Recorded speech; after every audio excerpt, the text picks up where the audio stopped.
Hola a todos, a todas, otra vez. En este video vamos a repasar el texto de Romero, que el autor hace un recorrido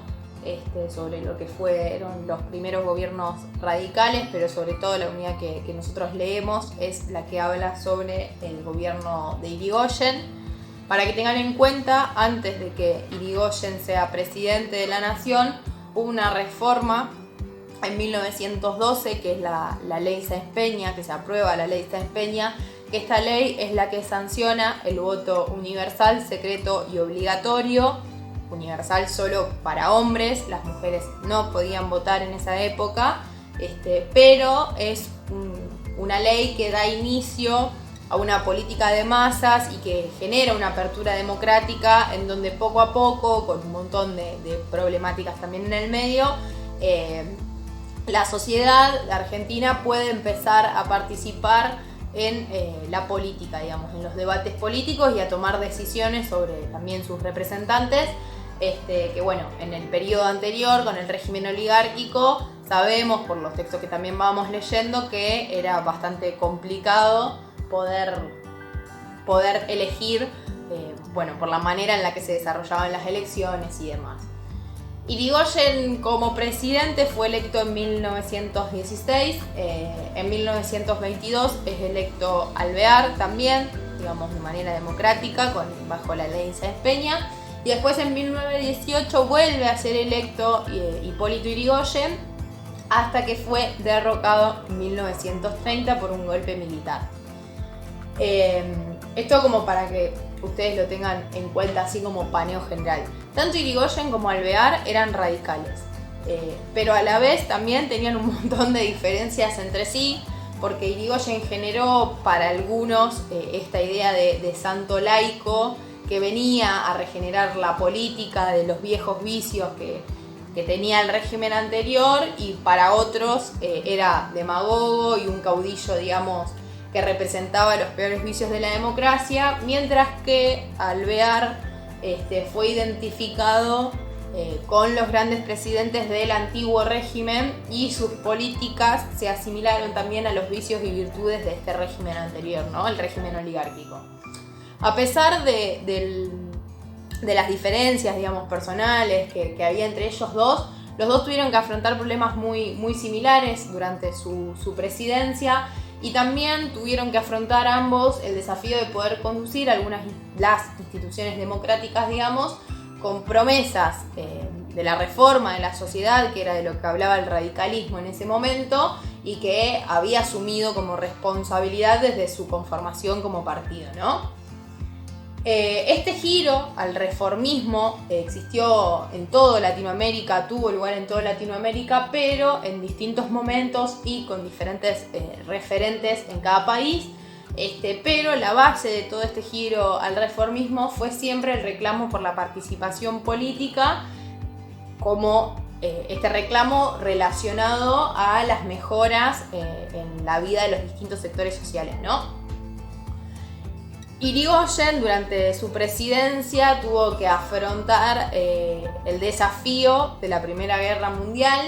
que a la vez fue un gran problema para él para resolver, digamos, porque el presidente de alguna manera quería mantener una neutralidad entre las potencias que se estaban enfrentando en ese momento, igual que también lo habían hecho por más de que no había existido guerra con los enfrentamientos anteriores, los presidentes del régimen oligárquico, pero internamente dentro del país había un montón de posiciones que querían o exigían que el presidente y el país en su conjunto se posicionaran o de un lado o del otro. Por ejemplo, el ejército se inclinaba por posicionarse a favor de Alemania, mientras que la marina se inclinaba por posicionarse a favor de Gran Bretaña, ¿no? Mientras tanto, Irigoyen quería mantener la neutralidad, Alemania atacaba a los buques comerciantes neutrales frente a la guerra. Todo esto pasó también entre medio de fuertes debates regionales frente a las posturas, ¿no?, que debía tomar cada país, y crecía también en ese momento un fuerte sentimiento anti-norteamericano, porque se entendía a Estados Unidos como una fuerte expresión del imperialismo. Y también, por ejemplo, estaba la experiencia de la guerra cubana, que conducía a muchos pensadores a formar una identidad que sea latinoamericana y demás. Además de todo esto, existió en ese momento una fuerte crisis social en donde el gobierno pudo dar algunas respuestas que fueron originales y que también estuvieron en consonancia con las expectativas que tenían, digamos, como partido antes de asumir el poder, pero en realidad toda esta crisis social se volvió mucho más compleja cuando se comenzó a desatar la Primera Guerra Mundial, porque esto generó un estallido muy grande a nivel mundial, obviamente, ¿no? Aquí, en este momento, digamos, empezaron a notar todas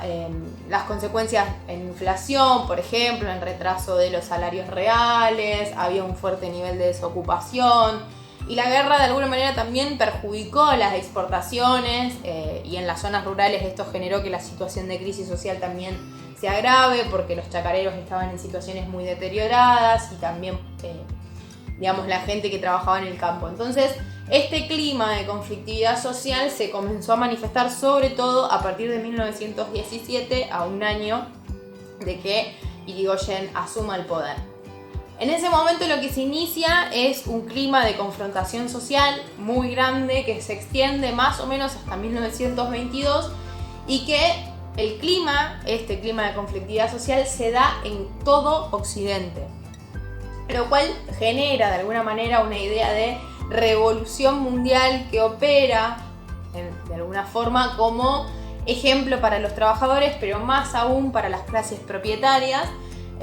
lo cual desata una crisis mundial con respecto a, se la denomina en esa época, una crisis de valores, ¿no? ¿Esto qué implica? Que a partir de 1917 las huelgas se comenzaron a multiplicar por todas las grandes ciudades, y en 1918 también, sobre todo con los gremios del transporte, por ejemplo, en un contexto en donde el gobierno había abandonado la política de represión común al régimen anterior, y esto permitió también que las huelgas en gran medida tuvieran un determinado éxito, ¿no? Porque los sindicalistas mediaban desde una posición más confrontativa con una intención de negociación, y porque el gobierno también, al no apelar, digamos, a la represión directamente, generaba un nuevo equilibrio que lo colocaba de alguna forma como árbitro entre las partes en conflicto. La FORA aumenta su número de afiliados en este contexto y comienza cada vez a volverse más fuerte, también debido no solo al aumento de afiliaciones, sino también a las negociaciones que hacía con el Estado Nacional, y de alguna manera el gobierno también recibía muchas críticas por esto, porque los trabajadores del interior del país sostenían que su intención de negociación estaba solamente presente con los trabajadores de la capital federal.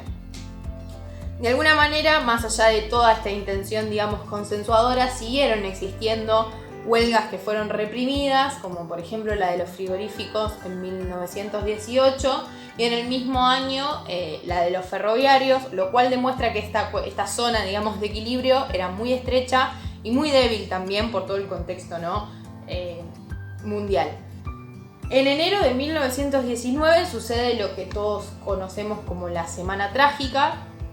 que surge a partir de una huelga que se da en Nueva Pompeya, una ciudad de Buenos Aires, en donde sucedieron varios hechos de violencia muy fuertes que terminaron con muertos tanto por parte de los trabajadores como por parte de la policía, y esto generó que se generalice de alguna manera la violencia, lo cual implicó que se diera una sucesión de revueltas que en realidad no estaban articuladas y que tampoco tenían un objetivo claro, pero que fueron espontáneas y a las cuales el ejército respondió, digamos, con fuertes represiones. Tanto el número como la intensidad de las huelgas aumentan a lo largo de todo 1919, y a pesar de que el gobierno no buscó en una primera instancia poder llevar adelante las medidas de desarticulación de las huelgas tradicionales como lo era la represión, y que los sindicatos también mostraron una situación o una actitud negociadora, digamos, no se manifestó esto en ese momento en instrumentos institucionales. ¿Qué pasa? En 1921 se sanciona la ley de arrendamientos, que esta ley tenía en cuenta los reclamos sobre los contratos y contribuyó de alguna manera a callar aquellos reclamos que se percibían desde los pequeños empresarios rurales. Y también, bueno, frente a la presión de un montón de sectores, tanto de propietarios, de un montón de sectores sociales propietarios, el gobierno, después de la experiencia de 1919, abandona esta idea de mediación entre los conflictos y se conforma lo que se conoce en 1921 como la Liga Patriótica. Que en realidad la Liga Patriótica surge de las grandes élites de las grandes ciudades de nuestro país. Estaba conformada por los sectores propietarios que habían sido derrotados básicamente en las elecciones de 1916, pero que también seguían teniendo fuerza, tanto política como social, y estaba integrado por un grupo muy diverso de personas, como por ejemplo, grupos de clubes de élite como el Jockey Club, ¿no? El problema aquí también fue que el gobierno nacional les brinda apoyo prestando a la Liga Patriótica las fuerzas armadas policiales del país. Entonces esto hace crecer las críticas a Irigoyen como presidente y también hace crecer los argumentos contra la democracia en particular por parte de la derecha, señalando a Irigoyen, digamos, como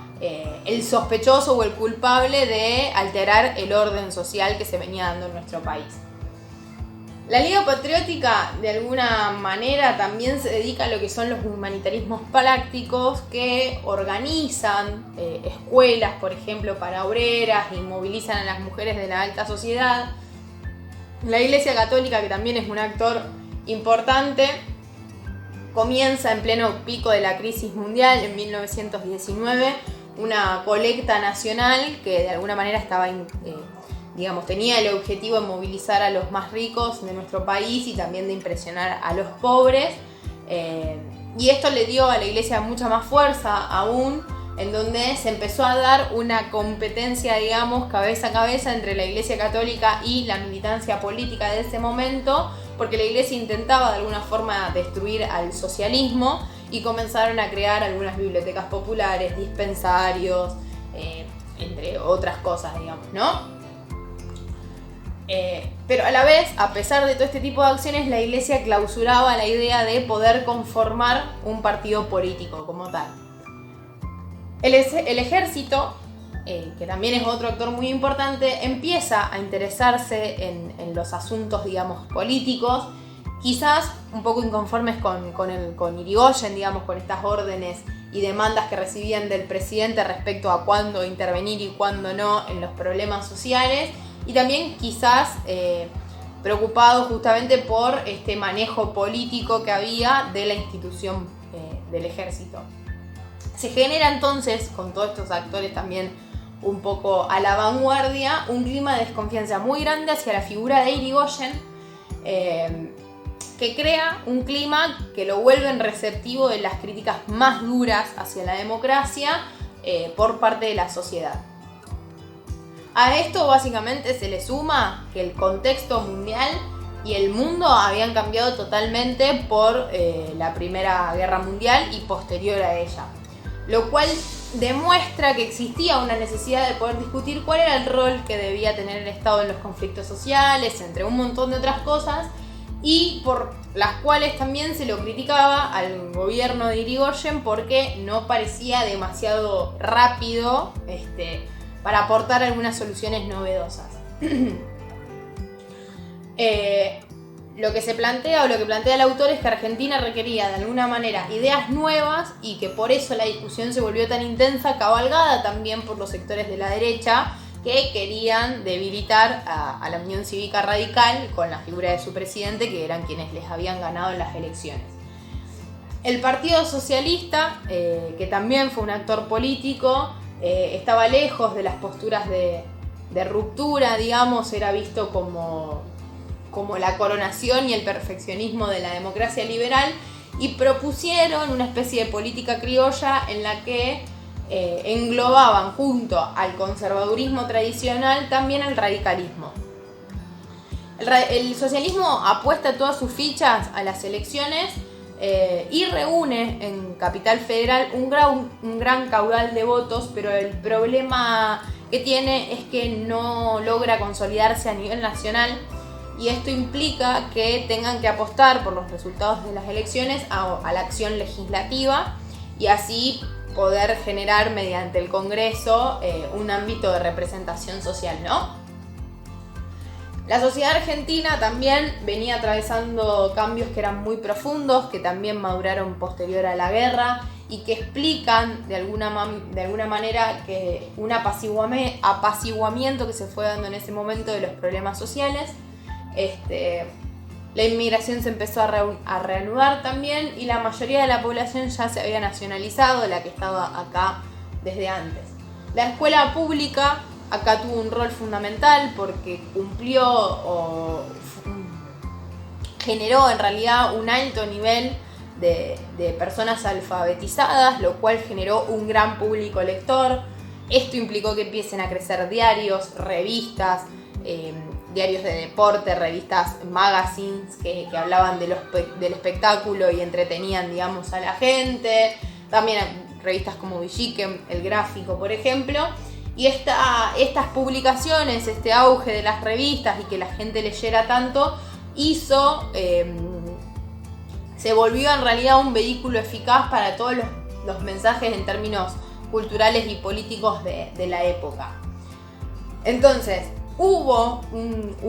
una expansión de la sociedad alfabetizada, lo cual marcó un proceso de movilidad social en nuestro país, en donde podemos reconocer, por ejemplo, a las clases medias que se empezaron a conformar de manera mucho más específica en ese momento, y junto con las clases medias a un montón de otros sectores, como por ejemplo las maestras o los doctores, los empleados y los profesionales, que también tuvieron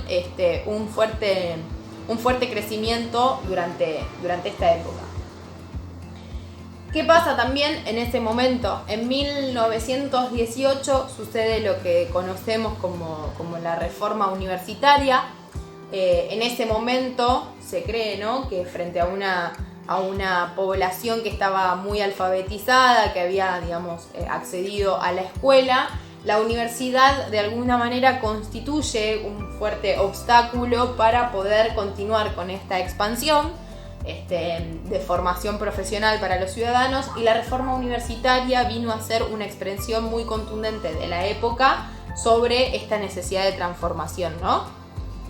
Las universidades hasta ese momento eran clasistas y elitistas. Esto desencadena que muchos jóvenes quisieran abrir sus puertas buscando poder participar de las universidades en los más amplios sentidos, digamos, desde que todos puedan acceder a la universidad hasta que también puedan ellos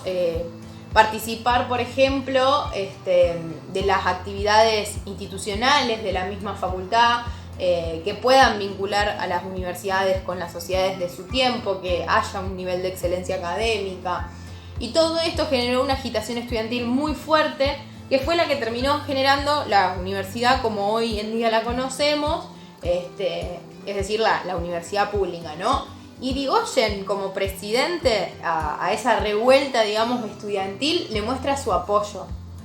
Y ese apoyo que da Irigoyen es muy simbólico, es muy significativo, pero también es muy importante para que se logren cosas como, por ejemplo, que se incorporen representantes estudiantiles al gobierno de las universidades, que se introdujeran nuevos contenidos y también nuevas prácticas a los planes de estudio de las universidades, que se elaboraran programas universitarios a largo plazo, lo cual sirvió como bandera también para la actividad política estudiantil de la universidad. El reformismo universitario en ese momento se volvió mucho más una ideología, más que una ideología, un sentimiento, ¿no? Era una apertura, una expresión de apertura social e intelectual que aglutinaba ideologías muy diversas, pero que sobre todo se nutrió de lo que era en esa época el anti-imperialismo latinoamericano. A la par de todas estas cuestiones hubo también muchos cambios sociales, por ejemplo, en la década de 1920 y producto de todo lo que veníamos mencionando antes, la sociedad tuvo una fuerte corriente reformista en términos generales, que empezaron a dar lugar a que las ideologías se alimenten de corrientes progresistas europeas, también a una actitud que era mucho más reflexiva y crítica acerca de la sociedad y los problemas que la sociedad tenía, y todo esto se fue plasmando en una cierta idea de justicia social, ¿no? Una idea que fue muy imprecisa al principio, que no alcanzaba a plasmarse en las instituciones de la democracia, pero que circulaba también por las ideas de los trabajadores. Lo cual se planteó en ese momento que la preocupación entonces era poder adaptar a las instituciones políticas y públicas de la democracia a una sociedad que estaba constantemente en cambio. Se comienza a dar en esa época la aspiración al ascenso individual, surge esta idea, ¿no?, de poder conseguir una vivienda propia, que también coloca a la mujer en el centro, en el seno del hogar y la familia. Las hijas de esas mujeres comenzaron a aspirar por el propio movimiento de la sociedad a estudiar, a poder trabajar.